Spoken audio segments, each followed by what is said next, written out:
Pagbaba ng dalawang maleta galing sa backup ay ibibigay din na kay Mark Pitsay. And then maya-maya lamang sir ay napansin namin lumabas na si Boss Salvi, sumakay na sa sasakyan at umalis na kami. So ang maalala namin sir, with due respect, pasensya na, sabi, wala kaming nakitang maleta na nakapasok doon sa gate. Kasi nung ibinaba namin ay biglang lumabas din si Salvi ko. So sabi ko, sigurado kayo, yes, gumawa kayo ng statement na ganyan, no? So ang ginawa ko po noong March ay pinapirma ko po sila. At dahil So, malinaw, kung yung kay Lauren Legarda yung bahay na yun, ibig sabihin, malinaw, walang natanggap na maleta, diba? Binaba yung maleta tapos inakyat din eh. Diba? Sabihin, cancel, kumbaga. Ang tanong dun, si Saldi ko lang ang magpapatunay kung sino yung nasa loob ng bahay na yun. At si Pitsay, Mark Pitsay, ang magpapatunay din kung sino yung nasa bahay na rin yun, di ba?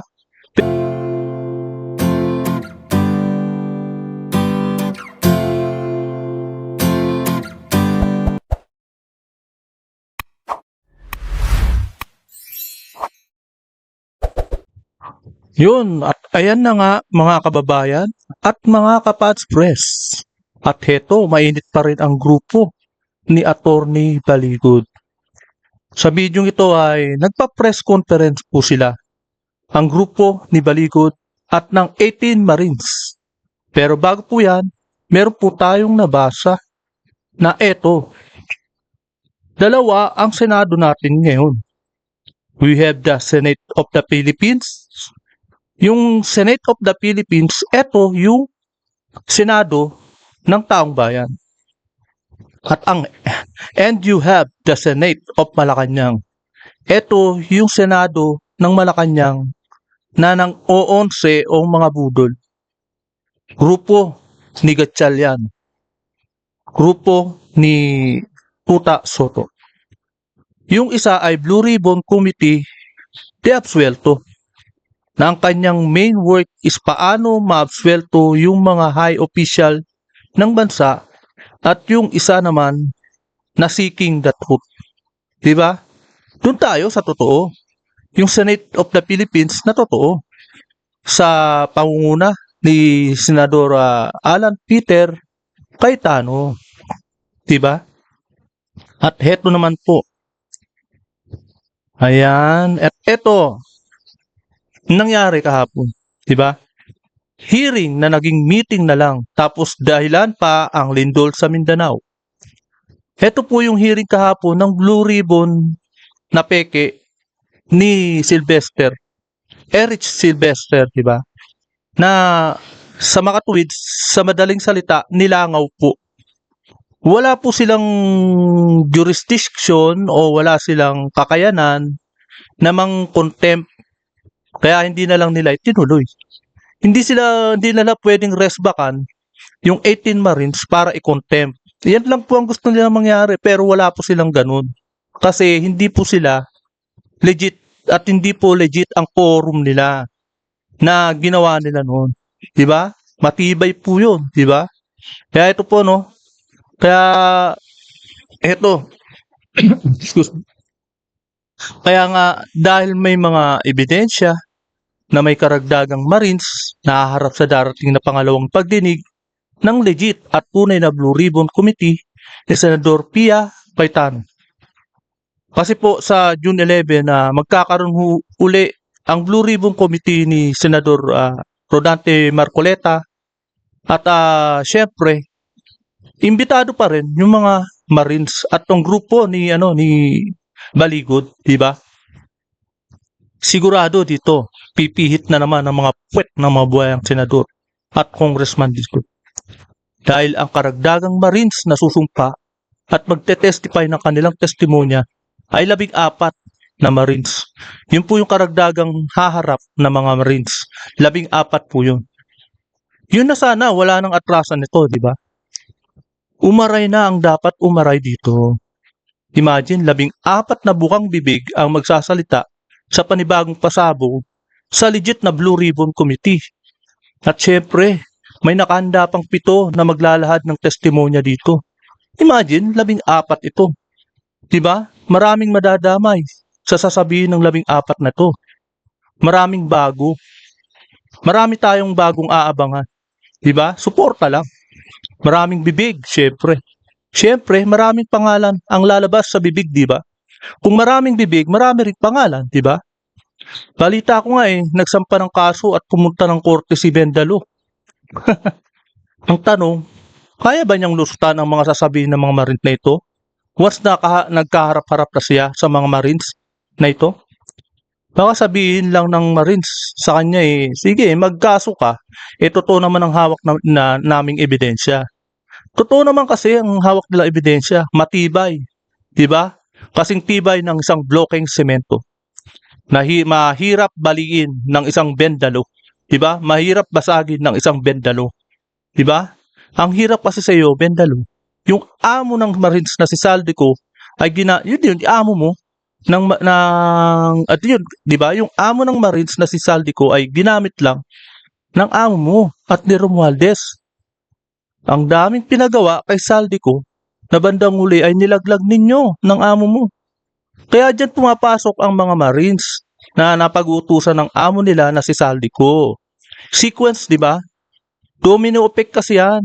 Domino effect po yan kasi na dapat yung domino effect na yun, napapunta rin kasi sa mga Marines yun. Kapag natumba ang isa, lahat matutumba na, papunta na sa Marines yun na dapat resolbahin ng mga Marines bago pa bumagsak sa kanila yung domino. Diba? Heto na. Sana mag-zoom ulit si Saldico at magpakita siya via Zoom sa legit na Blue Ribbon ni Senador Rodante Marcoleta. Dapat sana. May mga June 15 pa. May mga nakahanay na na mga schedule sa Blue Ribbon Committee na legit ni Senador Rodante Marcoleta. 'Di ba? Kaya ito po bago pong lahat welcome po muna sa aking channel at muling nagbabalik ang inyong lingkod, Pads Press TV.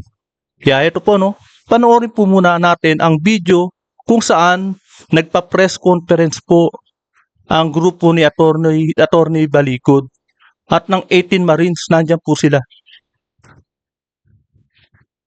Are man enough to admit a mistake and brave enough to correct it. Okay? Doon po kay Senator Villar, sabi niyo, wala pong binabago doon.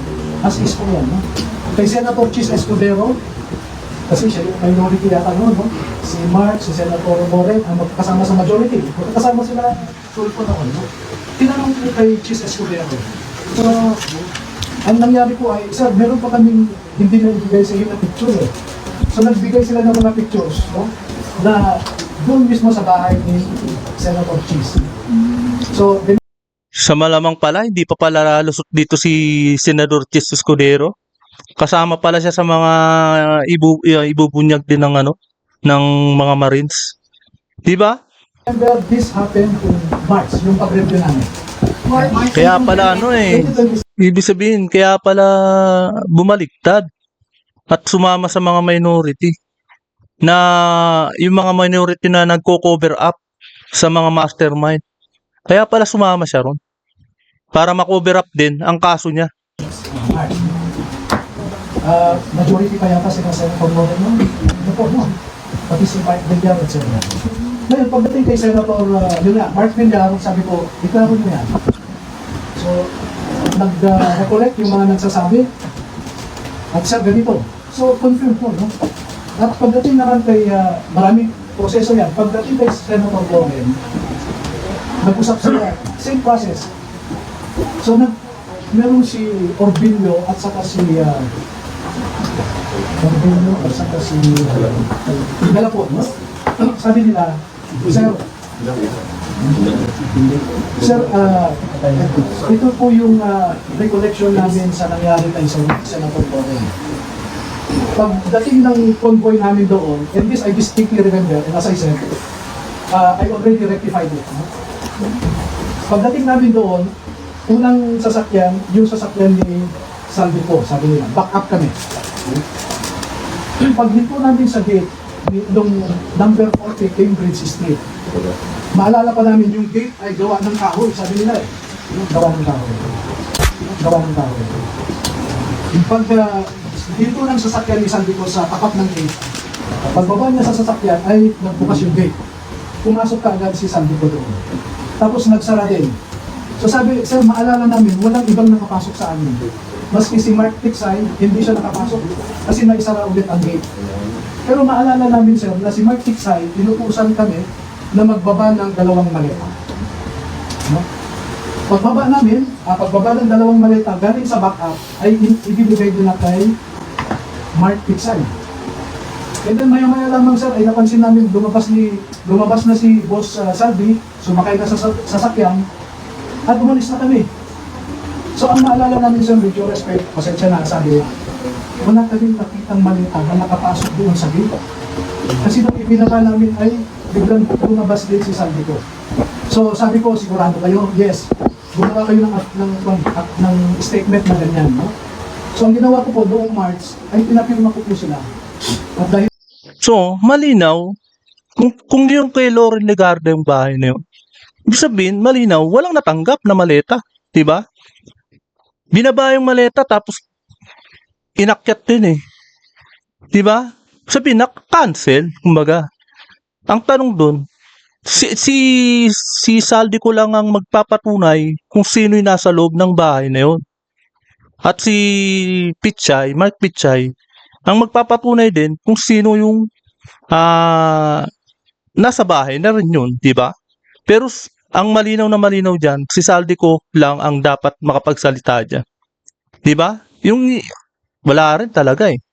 Kumbaga eh, yung sinasabi ni Atty. Likod eh, wala rin silang ebidensya na naktumanggap din pala si Loren Legarda. Di ba? Wala rin eh. Hindi yun. Sabihin, wala talaga. Di ba? hindi ko naman kilala o wala naman akong access kay Senator Loren. Pinakiusapan ko diba? si Mike Defensor. No? Sec Mike, ako, may access ka ba kay Senator Loren? Bakit? Sabi ka, ganito yung kon eh. Sinasabi ng 2 sundalo. Ibinigay ko po sa kanya yung sinabi ng 2 sundalo. Sabi ko, inaamin nila pagkakamali nila. Kung gusto ni Senator Loren nakasuhan yung 2, Pwede. Oo. Malinis pala. Wala talaga. Kung gusto niya. So, as I said, Sa palagay ko, they are man enough. Sa palagay ko, hindi kakasuhan ni Senador Loren Legarda to. Kasi inamin nila na mali sila. Diba?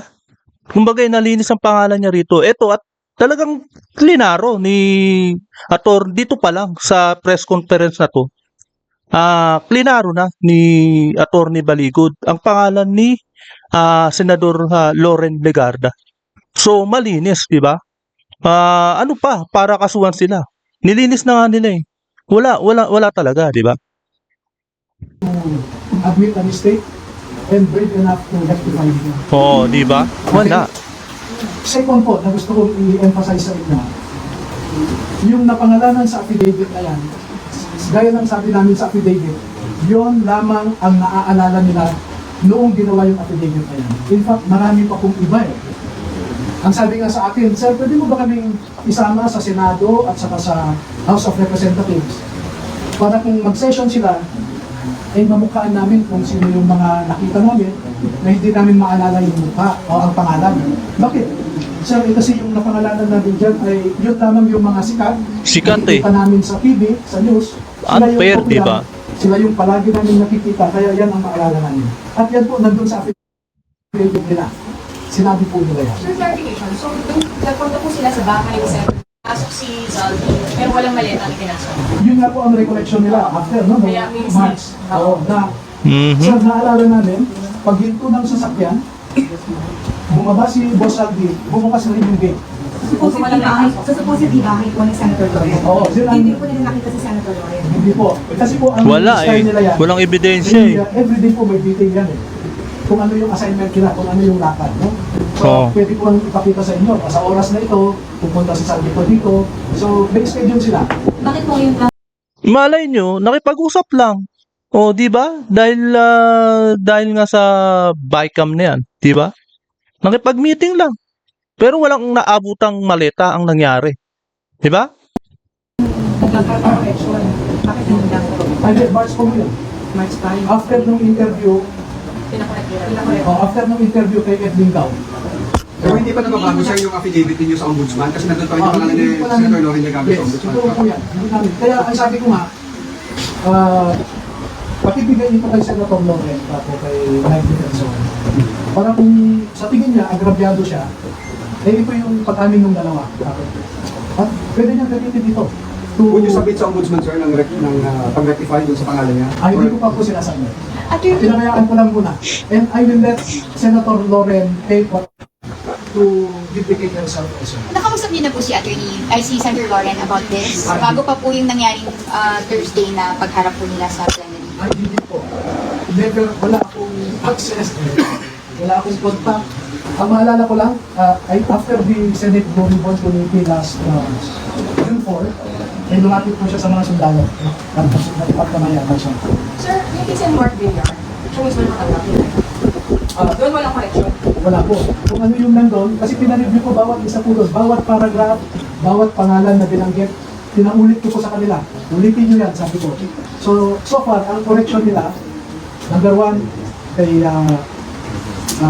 Laila de Lima, sir, sabi niya, nasabi namin congresswoman kasi out of respect. Pero nakatanggap. Pero nakatanggap siya. At Sir, kailan yun? syempre, nung nakalabas ko siya sa kulungan, no? Kasi pag may meeting sa Unit 8 Townhouse sa Congressman, at ang pinag-uusapan ay tungkol sa NCC, dumarating po si Congresswoman Laila de Lima. Nako, Isang yari. beses yan. And as I said, pag lumabas po, pag inimbitahan ng Blue Ribbon yung 14 na bagong mga testigo, kung mamalapatin ng Senado na imbitahan sila, ay magkukwento pa po sila. Sana maimbitahan sila, no? Sir, Ito lang, sana maimbitahan sila sa susunod na balita ko, June 15. Diba? June 11. Maimbitahan sila. Sana. Sa legit na Blue Ribbon Committee ni Senador Rodante Marcoleta. marami pong marami pong detalye na hindi ko sinama sa affidavit nila. Bakit? Yun, marami pa. Kasi ang sa akin noon, I just wanted to reveal enough information to warrant an investigation. No? At, May mga video evidence pagkakaroon ng pa ata, di ba? investigation, sabi ko, doon nyo ilalabas lahat ng gusto nyo sabihin. At, Sa true Blue enough, Ribbon, tama. nakatanggap ako ng invitation sa Office of the Ombudsman. No? Nako. Mag-uumpisa kami sa June 11. Iisa-isahin po nila ang 18. I-interviewin sila ng mga abogado ng Ombudsman, yung panel of investigators. At doon po nila ibabahagi lahat na ng informasyon na alam nila. Itong Senate hearing na sa Bendalo rin yung ombudsman na yan eh. Diba? Talagang tao rin ng gobyerno yan. Diba? Katiwa-tiwala ba yung mga yan? Sa ombudsman? Ilang beses nang inano yung Tiskaya eh. Talagang sila pa yung nag-recommend na maging star witness yung mga talagang salarin. Na yung talagang mga nagkalam ng ng pera sa taong bayan. Yung mga engineers, naalala ninyo? Yun yung mga nag-star witness lang ya. Ito, kabalbala ng ginawa ng DOJ. Diba? Si Boeing Remulla pa yung DOJ noon. Siyang may kagagawan yan eh.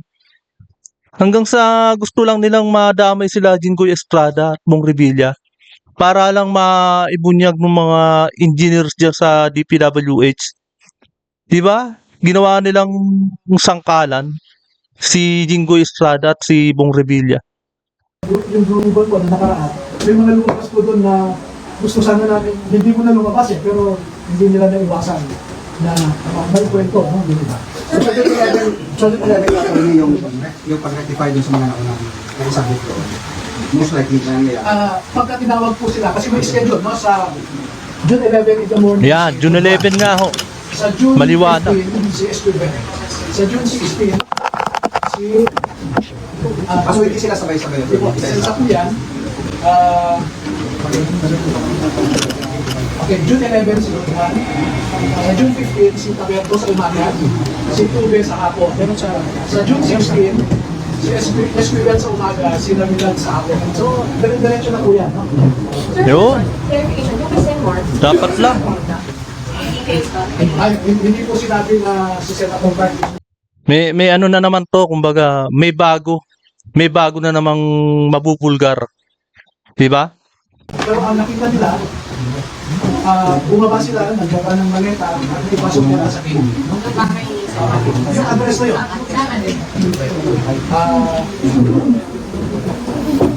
We have time to wait for my answer. Saan nila sabihin sa Attorney, nakita ba nila na tumagat na maleta si Senator Mark? Hindi, sabi nga nila, hindi nila nakita si Senator Mark, pero naipasok nila yung pera sa compound. Sa loob. Sa bahay niya. Saka kailan po? Si Senadora Loren, attorney, nakita rin ba na tumagat siya ng maleta? Ay, hindi nila nakita. Ilang beses nagtatanong tong reporter na to. Talagang hindi makamove on eh. Na walang kinalaman si Loren Legarda. Inulit na naman yung tanong. Nagpupumilit eh, di ba? Gusto nila talagang mapitpit itong si Senador Loren Legarda. Inulit ng ng isang reporter eh, tanong uli kanina. Mukhang hindi nakakaintindi. Pero bahay. Pero walang pumasok na maleta sa bahay ni Sen. Yung Oh, yan na naman eh. Kasi parang sandali lang daw pumasok si Pan eh, si Saldi. Oo. Pagpasok Yun nga ang niya, nangyari. isa yung gate, so pati si Mark Pixay na iwan sa labas. So hindi Oh, alam. wala nga yung maleta. Binalik uli. Kasi paglabas ng iwan, pagbukas ng gate, lumabas si Saldi mo, sumakay kagad sa sasakyan. On the record ah. Hindi, ang sabi nila, sir, malamang isinakay ni Mark Pixay sa sasakyan dito sa Saldi. Siguro itong reporter na to, reporter ng gobyerno. Diba? Mukhang bayaran nila eh. Pumunta na sila sa next destination. Naibigay ba kay Senadora Loren? Oh, yun na naman. Sige, banggit uli ng pangalan. Ay, ganito na lang, no? No, ang kulit. Grabe. I actually harmed Senator Loren Legarda to go after the two if she gives it back. Wala na. Gusto ninyong baguhin yung testimonya ng Marines? At ayan po, no, hanggang dito na lamang po. At syempre, at kung hindi ka pa nakapag-subscribe, please subscribe my channel para laging updated sa bawat upload ko. Maraming salamat po.